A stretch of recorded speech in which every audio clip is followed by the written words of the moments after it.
ادارے خیال کے لیے مشہور اینکر پرسن اقرار الحسن صاحب اور ادارے خیال فرماتے ہیں.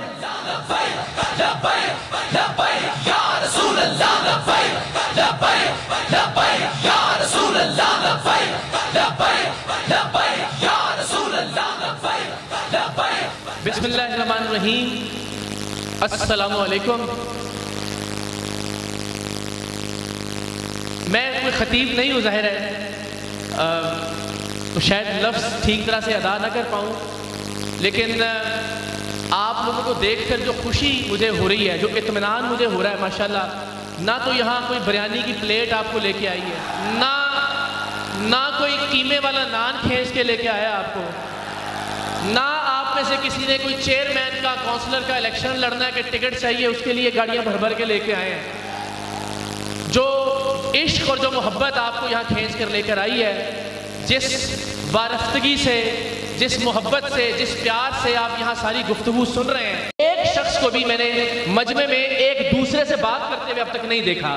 تو اس پہ آپ سب کے سب لوگ مبارکباد کے مستحق ہیں. میں قبلہ علامہ سعد رضوی صاحب سے عرض کر رہا تھا کہ بابا جی سے زندگی میں تو مجھے ملاقات کا شرف حاصل نہیں ہو سکا، لیکن آج جب میں ان کی بظاہر غیر موجودگی میں یہاں آیا ہوں تو مجھے بڑا ایک خوبصورت تعلق ان کے ساتھ، ان کے خانوادے کے ساتھ اور آپ سب لوگوں کے ساتھ محسوس ہو رہا ہے. میں بڑا غریب سا سید ہوں، لیکن میں کوشش کروں گا آج سے کہ انشاءاللہ العزیز جتنی میری اوقات ہے، جتنی میری حیثیت ہے، اس کے مطابق میں اپنے طور پر آپ کا مقدمہ لڑنے کی کوشش کروں مختلف پلیٹ فارمز پہ انشاءاللہ العزیز. دیکھیں جب یا رسول اللہ لبیک لبیک لبیک یا رسول اللہ لبیک لبیک لبیک یا رسول اللہ لبیک لبیک لبیک یا رسول اللہ لبیک لبیک لبیک یا رسول اللہ لبیک لبیک لبیک یا رسول اللہ لبیک لبیک لبیک یا رسول اللہ لبیک. بیٹری ہیں آپ لوگوں کے اندر ماشاءاللہ. واہ واہ واہ، یہ کہاں سے چارج ہو رہی ہیں؟ کیا بات، کیا بات، ماشاءاللہ ماشاءاللہ. یعنی وہ بہت ہی کوئی بدبخت آدمی ہوگا جو آپ جب اس طرح سے مل کے لبیک یا رسول اللہ کا نعرہ لگاتے ہیں تو اس کے جواب میں لبیک یا رسول اللہ نہ کہے. انداز مختلف ہو سکتا ہے، لیکن آپ لوگوں کو پھر میں مبارکباد دیتا ہوں کہ آپ لوگوں نے لبیک یا رسول اللہ کے اس نعرے کو ہمارے دلوں کی دھڑکنوں میں شامل کر دیا. تو آپ یہ نعرہ لگا رہے تھے اور ہمارے دل کی دھڑکن جو ہے وہ اس نعرے میں شریک کار تھی. تو میں پھر وہ عرض کروں گا کہ ظاہر ہے جب ایک محاذ کھلا ہوا ہوتا ہے تو ہر ایک نے اپنی اپنی اسٹریٹجی کے مطابق اس محاذ پہ اپنی اپنی لڑائی لڑنی ہوتی ہے. تو میں نے دنیا کے 60-70 ملک گھومے ہیں، تو مجھے یہ لگتا ہے کہ ہمیں کچھ اور ایسے طریقے بھی اپنانے ہوں گے کہ جس سے ہماری کوئی اوقات تو نہیں ہے لیکن ہم حرمت رسول صلی اللہ علیہ وآلہ وسلم کی بات کر سکیں دنیا کے سامنے، انہیں بتا سکیں کہ ہمارے لیے یہ معاملہ کتنا حساس ہے.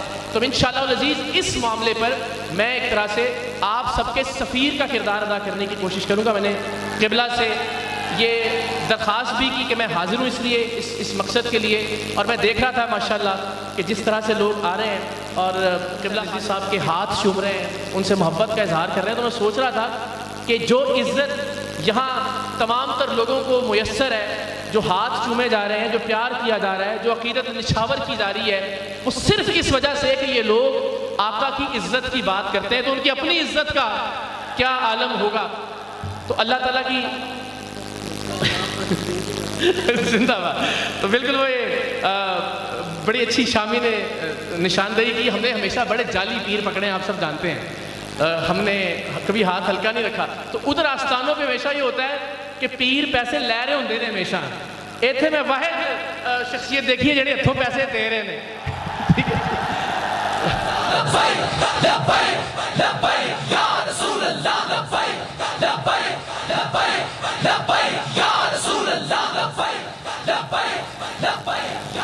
تو بس ظاہر ہے میں نے جس طرح عرض کیا تھا کہ گفتگو تو نہیں، میں نے ابھی قبلہ خادم حسین رضوی صاحب کے حوالے سے سعد رضوی صاحب فرما رہے تھے کہ وہ یہ کہا کرتے تھے کہ دنیا میں جس طرف سے بھی گھوم کے آ جائیں، جتنی مرضی جمع تفریق کر لیں، آ جا کے مرکز اور محور ایک ہی ذات ہے.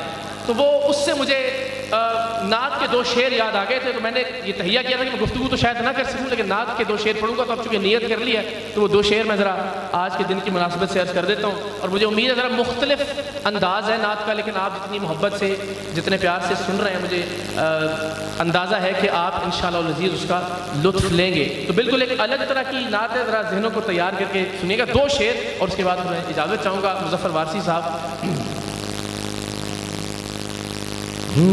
مر کے اپنی ہی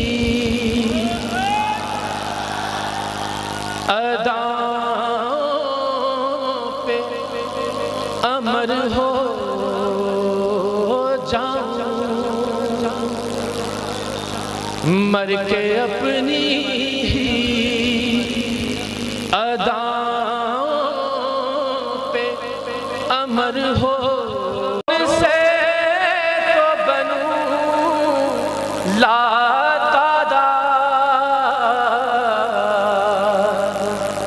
ضرب دوں خود کو